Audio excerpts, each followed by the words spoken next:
sophisticated, articulate, intellectual.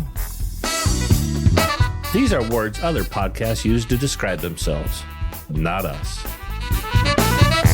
This is Fairly Harmless, the place where you take a break from being smart.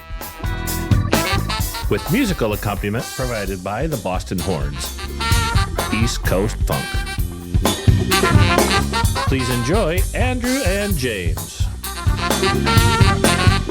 Welcome to Fairly Harmless. I'm Andrew. I'm James. I'm Woody. We're talking about Andor, the show from Star Wars today. This is the disclaimer, and we're talking about seasons 1 and 2. If you haven't seen it yet and you want to watch the full experience for yourself, we suggest stopping listening to this podcast episode now, watch the seasons in full, and then come and listen to this wonderful show. But just to add to that, if you've seen Rogue One, you kind of know how Andor ends. So. Right. There's no spoilers about some of the main characters, because as I learned, I had a thought about this show. Andor, code name, everybody dies. I started off, I got Disney Plus to watch Andor for this podcast, and a few of my friends recommended Andor, and I'm like, okay, sure, Disney's fucked Star Wars, but I'll just give it a shot. So I started with Rogue One, and then I was like, that's kind of cool. I got to watch A New Hope. So I did the first three. Then I watched... So A New Hope is the one that came out in 77. Yeah, that was the first movie produced. That was episode number 4, where they blew up the Death Star. So I did that, and then I'm like, I'm going to give the first 3 a try. So I went back and I watched those. So you watched the awful prequels. I did, and they were... Awful. Yeah, they really... How bad were they?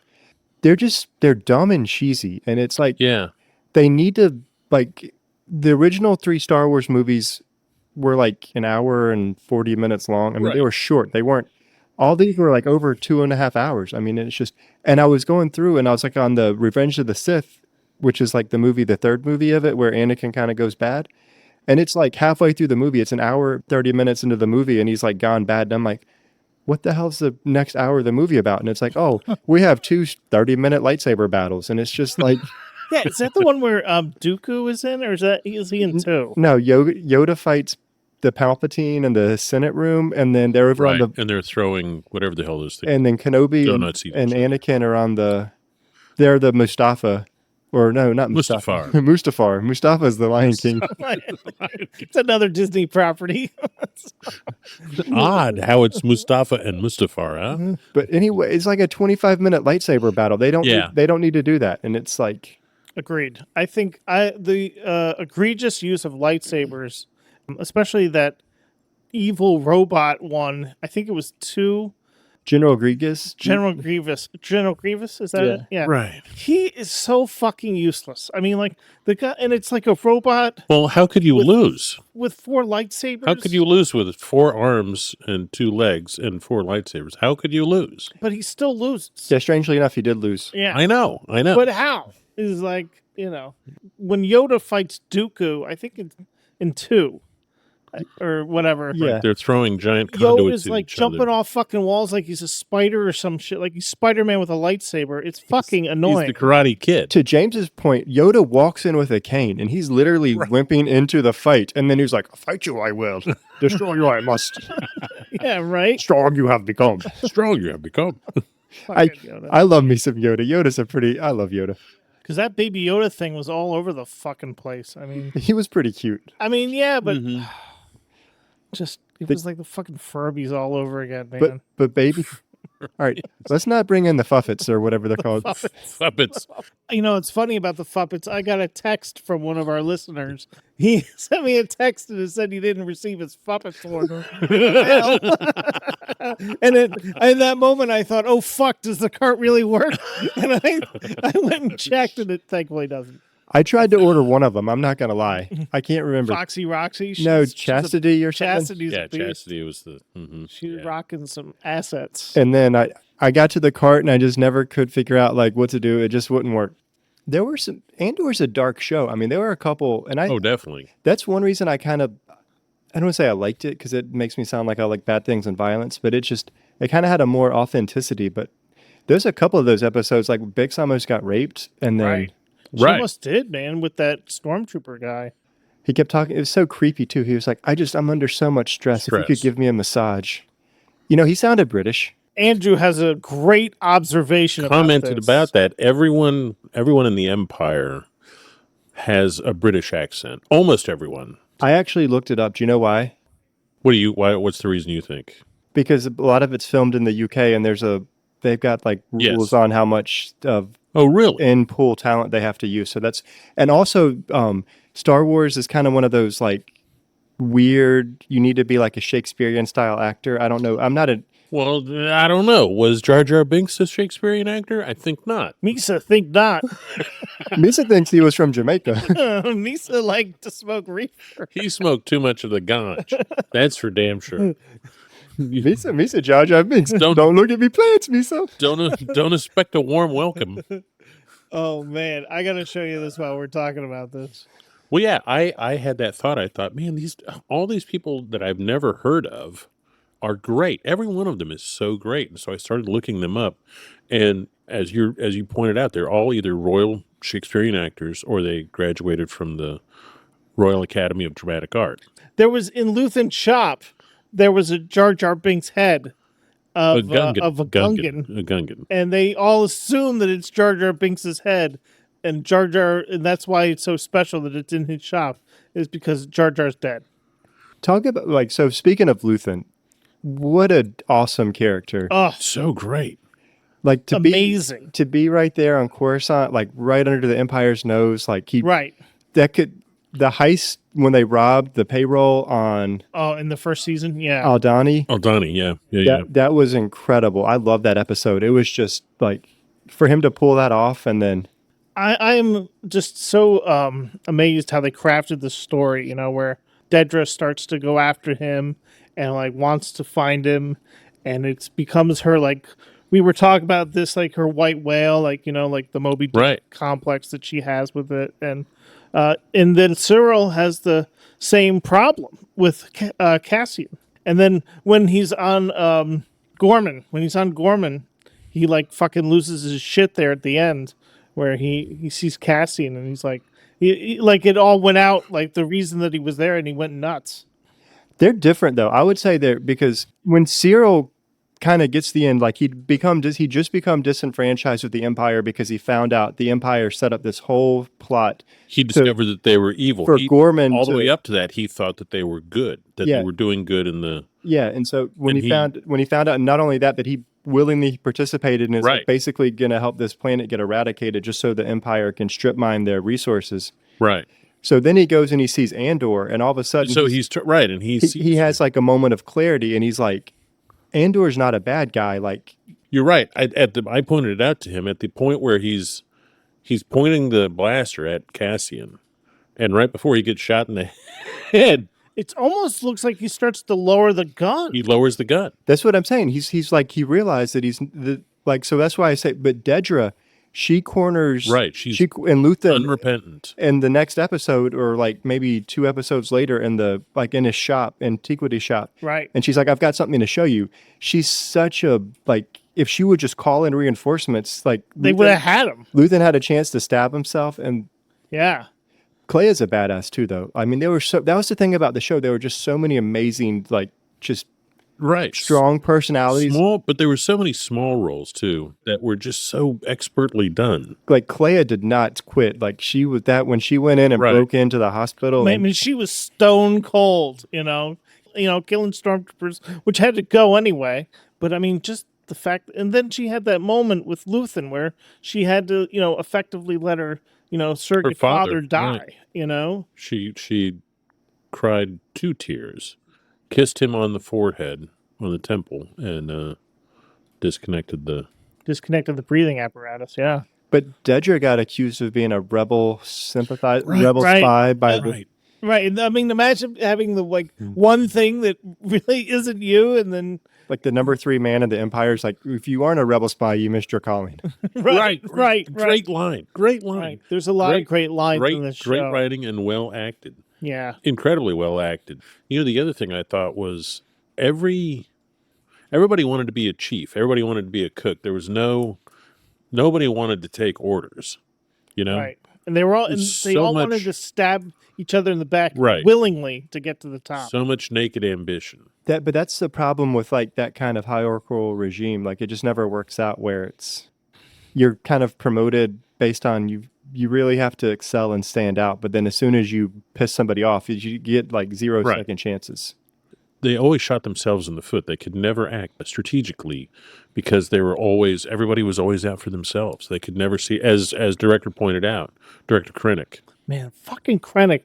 We've kind of come at this review bass backwards, but That's how we do. I'll tell you the time when I knew I had hopes that it was going to be a great show. Episode 1, when we were just talking about it before we came up here, that when Cassian accidentally kills the one Primor guard, and then the other guard says, "I won't say anything." Well, we all know He would. that's horseshit. That's horseshit. You got And to in- go, mister. In every other, not even Star Wars, in every other show that we've ever seen, when the writer comes up with some bullshit answer for how you're not going to get caught, or Or even Star Wars, like before the show, like a Disney way out would have been like, all right, I'll let you go. He fucking stone cold shoots him. I didn't see that coming. the only thing you can do is shoot him and kill Yeah, him. that's You've the gotta only do thing that. you can do. So when he did that, I said, finally. I mean, I'm not a murderer, but I'm not a murderer. I don't choose murder, but that's all you could do. That's all Right. you could really do in reality. right. And so when that happened, I thought, well, this could actually Okay. be good. This could be a good show. I was nervous going into it because I had just watched. I loved Boba Fett. Growing up, Boba Fett was like my favorite character in Star Wars. Like I loved the Slave One. I thought his armor was so cool. Like he just like had the personality. He was just like a tough guy. He always just stood there. That was what I aspired to be. And then I watched And you had the jump pack, and so you thought, yeah, but then I watched a show and it was just like kind of I haven't boring. seen that. I mean, it wasn't good. And then I watched Obi-Wan Kenobi and I'm like, I loved Obi-Wan too. I'm like, he was like just a cool Jedi. I mean, he was one of the ones that I could relate to the most. I thought he was just like a nice, easygoing, like Right. just kind of a little disenfranchised with the whole Jedi thing to begin with. He had his old, Qui-Gon, they were little like Dooku. They were like already on the fringe. Like they kind of were like rebels already. Obi-Wan was human and straightforward. He wasn't mysterious like Yoda. Mysterious always coming at you with these weird aphorisms. And he wasn't a tool like Qui-Gon, who, Obi-Wan would make an observation and Qui-Gon would say, you need to be aware of the living force, or, focus on right here, right now. It's like, Yeah. shut the fuck up and eat a donut, Qui-Gon. Jesus Christ, son of a bitch. Stick it in your ear. Stick it in your ear, motherfucker. So anyway, his show, it's like the first episode was cool, the second episode was cool, and then like episodes 3 through 6 were the same episode. It's like, how many times are you going to freaking escape? Like, Right. it's just, they could have done it once, and then it could have been a Right. movie. Like, it didn't even need to be like a series. However, I would say that the Darth Vader Obi-Wan fight was pretty cool. Wait, from what? From what? the Obi-Wan show that you haven't seen. Okay. That I just ruined for you. Spoiler alert. Spoiler not- alert, Andrew. You know what? I'm Don't watch the show. not shocked. I'm not shocked that Obi-Wan comes in contact with Darth Vader. So anyway, like we go through all these things. So I was going into Andor and I was a little nervous, but then he goes back and then you kind of meet Luthen for the first time. And then I guess it was like maybe not the first episode, and Luthen's like, you're one of three things. You're someone fencing the goods, you're a spy, or you're the real thing. And I'm here to see if you're the real thing. But now, wait a minute. He wanted to see if he was the real thing, but then he only needed him for the Aldani job, and then he was going to murder him. Right. Yeah. Wasn't he going to off him? He was. Yeah. That was why they were all back on Ferrix towards the end of season 1, because they were looking for him, and his Right. mom. He and the Empire were looking for him. And then Luthen's so smart too. He's like, "This perfect. The Empire's here. We'll just let them find him, and then we'll kill him. They'll do our work for us." I mean, it was like Luthen was just like such a well thought out. Perfectly written and extremely well acted. If this was Yeah, a movie, So well acted. if this was a movie and there was any justice, Stellan Skarsgård would have gotten Best Actor Academy Award, I think. Yeah. Don't you think? Oh, and before I forget, the other thing I had the big problem was the Gorman Gorlectopods. I don't like spiders. I kind of like the Gorlectopod because Ugh. Cyril's mom was horrible. Like She was. Cyril's mom was horrible. and he brought the spider to her, and he's like, on the table. Right. And she's like, her face was freaking out. I that was one of the few times I like Cyril. And another point. I mean, His mom was fucking horrible. she was, Just a bitch. but for him to turn out the way he was, and she you would turn out that way too if your mother was Extremely like that. overbearing. And he had to drink Right. the blue milk all the time. Yeah, he kept on pointing out the blue milk. Everyone's drinking the blue milk. The on the wheat planet they were drinking the blue milk. And I mean, Star Wars has the blue milk. I mean, all the way back to Luke Skywalker in Episode 4, they were drinking the blue milk. That's right. They were at the Emperor. They were at the table. They had like In the plastic jug. tank. In the back of the tank, they had the blue milk. I mean, if it's blue, you know it's good, right? I got to ask you a question about the Death Star. All right. We saw the Death Star in Episode 3, did we not? You saw it You saw the plans in Episode 2. You saw the skeleton in Episode 3. In Episode 3. I mean, don't get me wrong. I like Star Wars. And I like the fact that they have you a like Death shitting Star. on some Star Wars. I do. And here's the thing. It took them 3 fucking movies to build the Death Star. And then they fucking show up with another one 2 movies later? Well, they already knew how to do I mean, it. granted, it was only half completed, but... Well, and you do have the fuck? How did it happen so fast? So the big problem, though, I read a book. I'm actually kind of a nerd. You read a book about Death Star construction. No, so it was Krennic's story. It was actually it was the book about Krennic and Urso. I mean, it was like their backstory, and it was actually a really good book. I think it was called Catalyst. They mentioned it in Andor. They talked the Emperor's Energy Project. Galen Urso was this brilliant scientist. Krennic knew that he needed Urso was the only person that could weaponize this and because the weapon didn't exist. They got the plans from Dooku, but it wasn't able to be finished. And so this energy project, they tricked Urso into. They said the Empire wants to have clean, limitless energy for every planet, and so they mentioned the Emperor's Energy Project a couple times, especially towards the end of Andor. But they didn't really know what they were doing in the first one.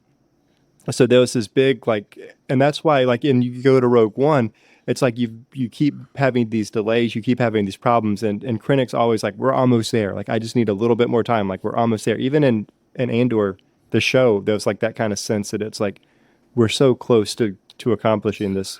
So you're saying that it was the stated goal of the Empire, of the Emperor, to make the Death Star, but they didn't actually know how to do it. Yeah. So it was research and development on the go. Yeah, and so, I mean, it was literally... So it was slow. It was going to be slow. And then the second Death Star, if you remember, is actually a little bit smaller than the original. They optimized it a little bit better, and they took out the self-destruct feature where if you, shoot one bomb at something that's 40 kilometers wide, that it'll... implode. Yeah. They had to fly the fucking Millennium Falcon in there and shoot the shit out of that thing. They barely got out of there in time. Okay, so let's go back to Andor. You guys talk, the prison that they go to. Right. What were they making? They were making the Death Star. It was part of the firing dish. That was what the thing they were assembling. It was the... Ah. And so if you notice, Dedra ended up at the same prison at the end of the show. Yeah, she had the same jumpsuit and it was the same prison-style bunks. And she, right before she, lost it. And then... So, that's right there. They're still working on the Death Star. They're already building these parts. They knew they needed a lot more than one of these things. It wasn't we're going to build one and be done. Oh, so you're making the case that they were building more Death Stars the whole time? Yeah. Okay. Sure. Yeah, that makes... Right. All right. So they were building multiple Death Stars. That's a very good That's point. a very good point there, Woody. So there was propulsion for the Death Stars. It could move, that could go to light. It could jump to light speed. Yeah, that's what they said. In Rogue One, if you remember, they were on Scarif, and he said, "Admiral, we're detecting a massive object emerging from hyperspace." Oh, yeah. And then you see it come around the planet. The Empire really was nailing the capes. Capes. I got a question for you, Woody. Okay. Do you think Axis was the start of the rebellion, or do you think Saw was the first? Do you think Luthen was the first? And follow-up question, do you think Luthen was in the Clone Wars? Do you think he was on the Republic side for the Clone Wars. No, he was definitely in the Empire. He wasn't. I don't think it was the Clone Wars because the Clone But Wars. he was a soldier for the Empire. You think he was a soldier for the Empire? The reason I don't think he was in the Clone Wars was because he wasn't a clone. So that's where I'm. It's basically like you were a clone, a Jedi, or a robot, and I don't think he's either one of those three. Good point. But you think he was part of the Empire? Definitely. Did you not hear what they were talking about in his flashback? There's like that extra soldier kind of came in, and he's like, "We found 50 more of them in the basement," and then he's like, "We took care of them," and it was like alluding to the fact that they just like murdered these non-combatants that they found. I see. And I don't think the rebels really. I mean, they weren't big into the murdering. Andor's done some bad things, and like the few of them, and like the people like Luthen and Saul, like they weren't like. I don't want to say they were good people. Like they had some villainy to them, but they weren't overly. They weren't straight up murderers. Yeah. Right. Well, yeah. I mean, you can't have a rebellion without breaking. You can't make an omelet without breaking a few eggs. The difference would be like with the Empire, like Andor wanted to leave after he was looking for his sister, and the two guys jumped him and wouldn't leave him alone. And he tried to do everything he could to avoid the conflict. Right. So, and then he kind of was put in this bad situation where he just had no choice. He killed one of them on accident. He had to just kill the second one to be able to escape. Right. The Empire would have just gone in and started killing people. Right. They would have asked no questions, much like we saw with that elite squadron that went in to basically kill at the end. So when Luthen, Luthen is like, he sees Clea hiding in the whatever little storage area. Right. And I think he has a change of heart. I think at first he was like, I got to do something about her. But then he like looks at her and he's like, this is wrong. I mean, Right. I think it's like he has a Cyril moment where he's like, he sees that, and all of a sudden he can see past all the propaganda, and he's finally out of excuses. He's like, he knows it's been bad. Like, that's why he's in the ship hiding out anyway, not out there killing people because he doesn't want to. Right. But then he sees her and he's like, I just can't ignore this anymore. Like, we're doing the wrong thing here. I do love, did you guys catch how he bombed Naboo when they're at the little diner? That was Naboo, which I don't know if you know about. How did you know it was Naboo? But now that you said, I Wait, when it does sound like it was Naboo. The style looked like. Is that what tipped you? No, well, so I didn't figure that out myself. Where's this? In one of the flashbacks, They're having brunch, Right. and there's Right. Yeah, and he blows up that bridge. Yeah. he's gonna give her the detonator. Clay is Right. gonna, because he doesn't know, but he doesn't want to. Yeah, He wants her to So make. that's Naboo? He wants That her was to make Naboo. a. Wow. He's trying to explain to her, demonstrate to her that, or give her the opportunity to make a decision. But this is what rebellion really is. Right. People are going to die. So what's cool about Naboo is that was Palpatine's home planet. I don't know if you remember that. That's right. He was. It was. He was the chancellor or the senator for Palpatine when right. it was Queen Amidala, and then he became the supreme chancellor, and she became Senator Amidala. He became because he maneuvered her to offer a vote of no confidence in the original.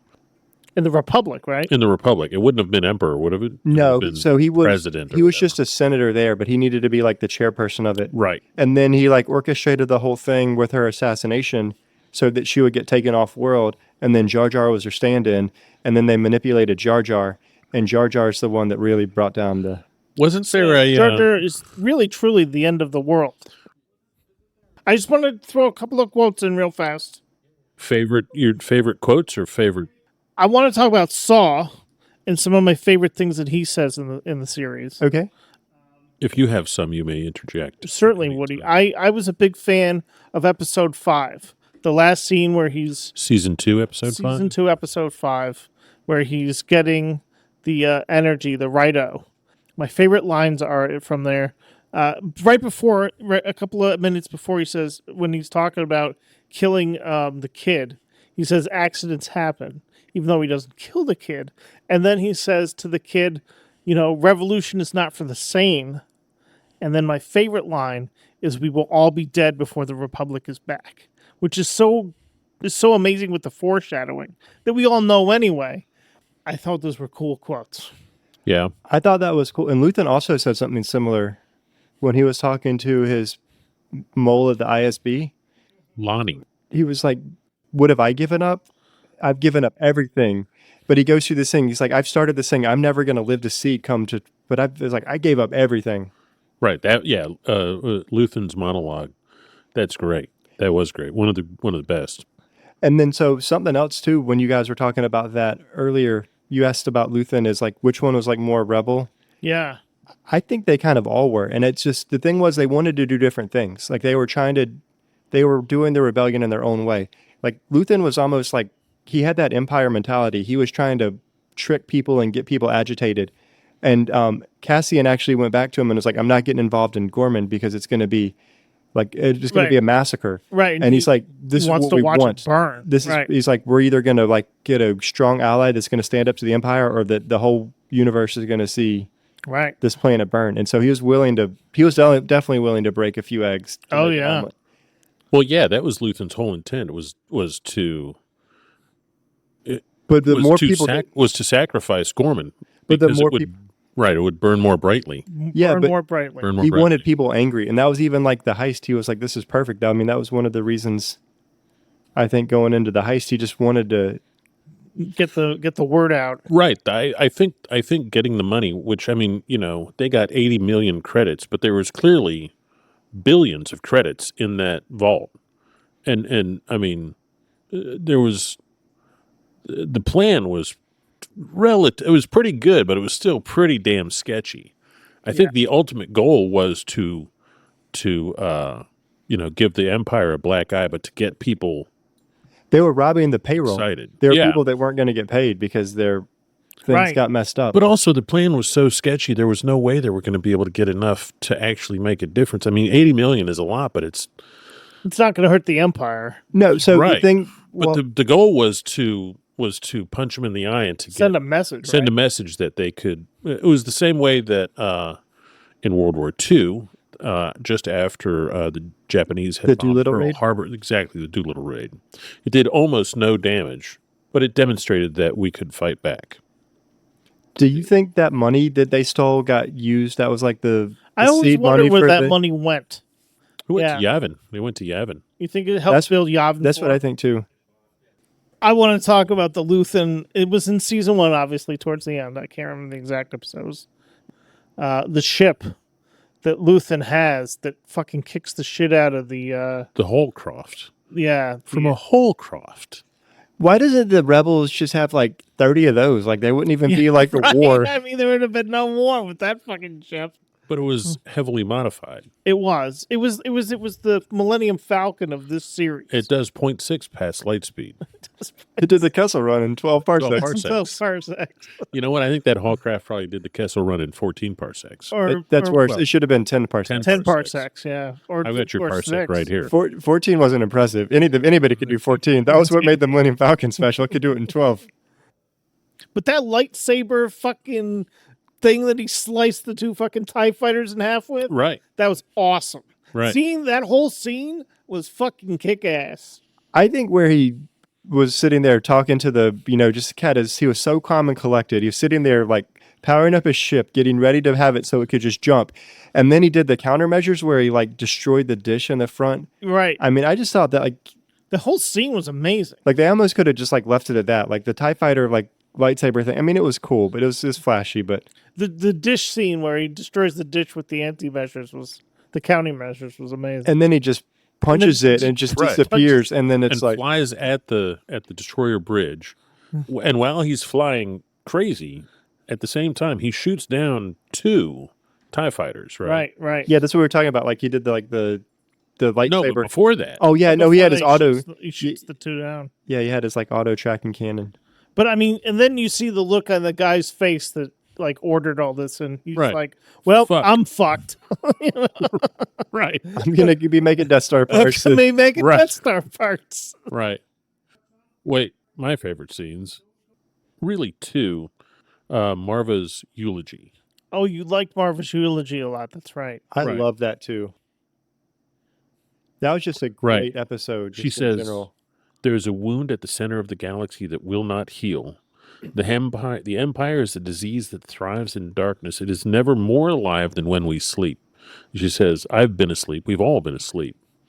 That was great. That was really, and it's leading up to, rebellion, and she calls for rebellion, and then that's the beginning of rebellion on Ferrix. Yeah. The other one is, I think it's the wedding, isn't it? When Tay Koma, the banker, is trying to shake down Mon Mothma for cash, and she tells Luthen about it. And And Luthen knows what to do. he takes care of Mon business. doesn't. She doesn't. She doesn't seem to really get it. No, she does get it because she goes and gets drunk as shit at her daughter's wedding after she realizes she says something to Luthen. I don't know what that means, and he's like, Right, and it must be nice. Right, and he says, "How nice for you." Yeah, He how says, nice. How nice for you. Do you think she knows that he's She realizes then like what he's going to do. That it's like Oh, you think she realizes that he's going to off him? because the very next thing you see her do is go over and just start right? She chugging. takes 3 shots of whatever the hell Some serious, powerful drink. it looked like space fireball, right? Space grog. But speaking of which, like, you know, we already kind of hit on Cyril's mom. Her daughter was like just a monster too. But she goes and she does that really heartfelt scene, and she's like, "You don't have to. You don't have to do this Right. if you don't want to." And she's And like, then she's like, "I wish wish you were drunk." She were drunk. fuck. I know. I love that. Like this series, like the whole like episode, like season 2, episode 12, when they're going through and showing everybody like how they ended up. Yeah. And you see her husband in the car with the gangster's wife. Right. What But- the fuck was that? So, and this is, I didn't come up with this theory myself. This is I something think I know else, the one you're about to talk about because I saw a theory about this too. where it's he sold the gangster out to the Empire and blamed all the money Mothma troubles on him to be able to escape and keep his life. Oh wow, that's something. That's a good. I did not see that theory, but that makes a lot of sense. What was your theory? I don't Sure, he know. would have to It's not as scramble to good do as that. something because Mothma gave the speech in whatever episode that was, and then Episode Cassian. 9. Was it episode 9? Yeah. And then Cassian spirits her away. That was such, like, her speech was incredible too. That was a great speech. She's trying to get out of there But she's clueless. Like, she's going to, like, when she doesn't really trust him. well, no, she's mad at Luthen because Luthen, because she references Take Homa. She's like, oh, am I a problem now? Or is this like, are you going to Right. go out and kill me? Like, if I become expendable? Maybe. Right? Maybe. But Maybe. that was what she was saying. She's like, I've never been more afraid than I am right now. And so she doesn't know who to trust. She doesn't know what she's like getting involved in at all. Right. But then Andor is just Andor, and he's Well, and then he proves himself when the ISB plant of the 2 agents that are going to take her away, and then the plant goes to kill her. goes to kill her and But then doesn't the other shot guy? her, wasn't it? The, Erskine? the other guy it kills was her. her it was her aide that Luthen Yeah, the the aide. Luthen plant that she got Erskine. mad at Luthen about. I like he was like, what was his driver's? What's your driver's name? Can we trust him? No, he's an ISB plant. Clarence. Right, that was great. Boom. Boom! Yeah, that was great. And then he just kept saying, "Take my hand," and it was. You know, I was sitting there when I was watching that. I was like, we've all played video games. And like, that would be one of those levels in the video game. It would take Right. you forever because, you know, Mon Mothma figure would out. just be like freaking worthless and she would die so easy, like in any of those. You know what I'm talking? You've Yeah. all played games Yeah. like that where it's like, yeah, the NPC and they're just like, they Don't go refuse- there, dumbass. And you have to get everything perfect. Right. Before we go on, Yes, sir. You hit on something. I thought you were going to go towards the. He he pointed out that everyone that gets shot, whether you get shot in the Right. chest or on the ankle, You fucking immediately you die. Except for One guy in the Gorman fight got hit. right, And he some- lived for a while, and but he lived for- director Krennic. Krennic got shot in Rogue One in the shoulder and was like, it's just a flesh wound. Like if Well, anybody else got shot like He that, had a blaster-proof cape. he Clearly. had the capes. Well, so if you noticed, she got shot first. Like she was about to shoot, and then the dark troopers, whatever they're called, Right. shot her, and she veered up. And I don't think the blaster bolt actually hit him. Ah, I think it just got this tunic. I mean, I think he like literally Oh, got so it was grazed. a graze. Oh. okay. I think that was what happened. Because if you All right. ever notice with those blasters, it's like whether you shoot them in the head or you shoot them in the foot, they immediately die. Well, they dip him in blowfish. Oh, okay. They got the blowfish poison. Blowfish poison. But what do you have any favorite lines or thoughts, scenes? No, there was. I mean, just the whole show. I was just them breaking out of prison, like just Oh, the prison. One way out. I was so sad when the prison guy was like, I can't swim. I know. Can't swim, yeah. It So- was like, oh my God. But just him being able to turn people and just motivate and inspire people. Yeah. One of my favorite things, though, was when they're getting ready for the heist and he's sitting there and they're like, why are you here? They're trying to figure out who Clem is, like what Clem's all about. And he's finally like, I'm here for the money. You asked, this is why. I don't want to go into this place looking over my shoulder. If it doesn't Right. work for you, then let me know. I'll walk. And then like a little bit later, he's sitting there and like the guy that he ends up ultimately shooting because he wants to run away with the money. Right. Yeah, what was his? I didn't see that coming at all. I didn't Did you? either. No, that was a good like little. And when he was telling him, let's just fucking leave him, I thought he's trying to test him. That's what I thought too. But Right. so anyway, maybe he was, But then when he shot him, I thought that makes equal amount of sense that he did want to leave him, and Cassian said, "Fuck you." that's one of those things that if you're willing to screw that person over, you're Right, you also won't. willing to like screw me over as soon as you. Absolutely. So anyway, they're sitting there arguing, but they're arguing about the fear, and he's like, "Well, you're afraid." And he's like, "Of course I'm afraid. We're about to go rob this thing. Right. You'd be crazy to not be afraid, but I'm not unnerved. Like, don't if you want to quit, like you quit. Don't put it on me." And that was an honest answer. And just, again, more great writing. They didn't manufacture shit, or they didn't try to make something work. It was how a real person might have acted. And your point about him shooting the guy who said, let's skip Split out. the money and cut it in half. It's like, oh yeah, as soon as I go to Even sleep, if- you're gonna shoot me, or like, Right. as soon as I get it to your little hideout. I mean, both seasons were fucking rock solid. Yeah. I don't think there were no inconsistencies really that I could come away with. So I did have a problem at the very beginning of season 2. Okay. He steals that special new like TIE fighter, yeah. So he's sitting there like talking to the person, and she's like, "I'm not supposed to look at you." And I mean, that was like kind of cheesy Star Wars stuff. I kind of get it, but then he gets to the rebel. I guess that's Yavin that he goes to, where the two groups are fighting each other over who's in charge. I don't think he was on Yavin. I think he was somewhere else. I think it was somewhere else. I don't know if it was Yavin. We can look. I don't know, but anyway, those were a little kind of. I was worried that it was gonna just do the classic Star Wars and go off a cliff. Look at this shit. You were totally right, Woody. Look at this. Cassian slips away from his captors as their conflict escalates and flees the moon, revealed to be Yavin 4. They were on Yavin 4 the whole fucking time. But he didn't know about He Yavin didn't at know the time. about that, and they didn't know about that either. So, but it's just like the precursor of the rebellion, but it's. So the rebellion had to have been there. They were building up for That years, was those right? were that was the rebels, like those two groups of idiots that he like. Well, he made the point, who are these people? And I said there were lots of different rebels. I mean, there was Saw Gerrera, There was there the were Saw those rebels, idiots, there were there was those him. morons. But that was my point. So it started off like, and I'm like, I don't really know. But then the wedding, like episode 3, kind of got it back on track. When they killed Gore, that was a sad episode. Gorman? Yeah, I have friends everywhere. I love the fact that they use that phrase so often, and Yeah, it became right. this kind of like, that was so cool how they threaded that through the second season. Yeah, I did like that too. I also liked Welcome to the Rebellion. Welcome to the Rebellion, yep. I think I may have liked that more. And I wanted to point out that if I'd lived on Coruscant, I would have been fucking terrified because I have vertigo, and I would always be afraid that I'd fall off. Those fucking people, when they went to the fucking, wedding or whatever, and the other place when they went to the party, like, I would have fallen off that fucker and died in Coruscant, like when I was 10. We never saw the ground in I don't think Coruscant. Coruscant has a ground, does it? it does, but it's Way down there. Things I almost never pay attention because they always suck, but music was great yeah. all the way through. I actually have a playlist with a lot of the songs, and it's Yeah. just I love I mean, it's most of it's kind of classical music, but just through the soundtrack. Real quick, go ahead, sir. No, please. No, I just want to talk about K2SO. K2SO, Yeah. yeah. I fucking love the way that K2SO versus like Jar Jar Binks. Like K2SO is so good. They wrote him so well. Right. And he has not only did he have great lines in Rogue One, but I wrote down 2 of them that he said, "I've been counting the orders we've disobeyed so far." It was like, it's 17. Right. Like, He says, turn that off. And he turns it off and says, 18. Right.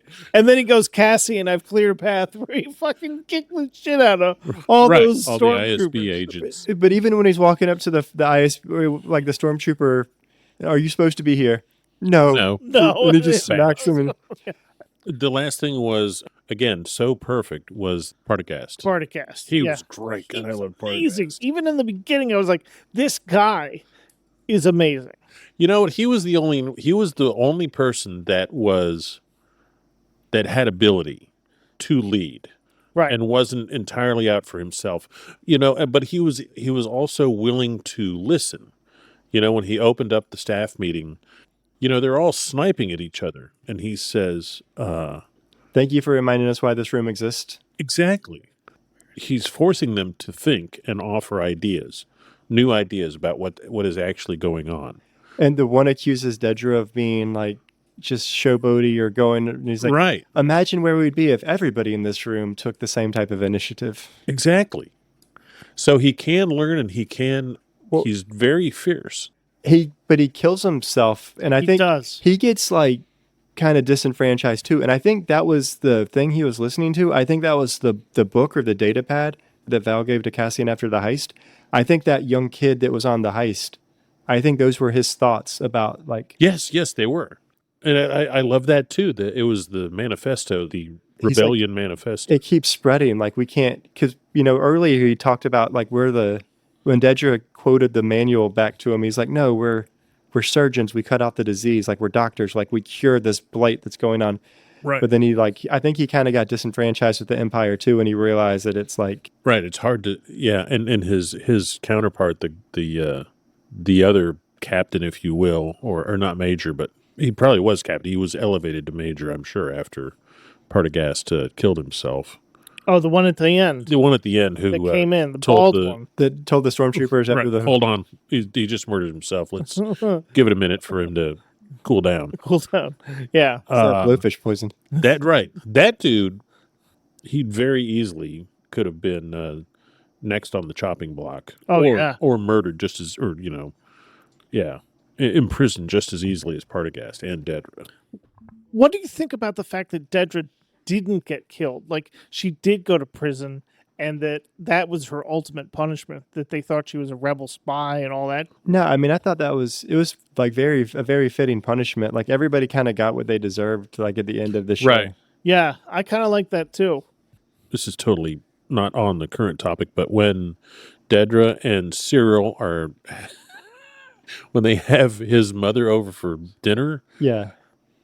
Before mom gets there, she's trying out clothing, and it looks, and then she practices smiling, and it looks so weird and unnatural. She was such a great actress. She was. Well, just, so another couple of great lines, and this is even though like Dedra was a hard to like character sometimes, she looks at his mom and is like, this is what we're going to do. He'll call you twice a week and you'll get one visit a month. And if you stress us out, that's going down. No, don't talk. Just listen. And then they're weird. You guys just said there should have been more sex, but the one time that her and Cyril were going to actually like do something. It was like, they're like 1 hour. Turn out the lights. You had me followed. Turn out the lights. Like though she said it, and it's just like this weird like who's pegging who? I don't know. Yeah. Well, and then how about the kiss? The big kiss where where they're on Gorman. Oh, right. They're both such prudes though that it's yeah. You wonder. It goes back to your point about Rebellion Manifesto. That kid was talking about how the control is so unnatural, and they were both so unnatural. Both of them were so broken as individuals. He was broken because of his overbearing dickhead mom, and she was broken because her parents were criminals. And she said, I had everything I needed. I think personally the real tragedy of all of it is that Cassie never found his sister. Yeah. Okay. That was very sad. There was something I wanted to talk about. He's a fucking dad. You see his... So yeah, right. He's a dad at the end, you right? See Bix with the baby at the end. And right. it's and like... it's alluded to that's his son, right? And that was why that was why she left, because she knew that... Because he's talking about like, let's run away. But the Jedi like doctor person was like...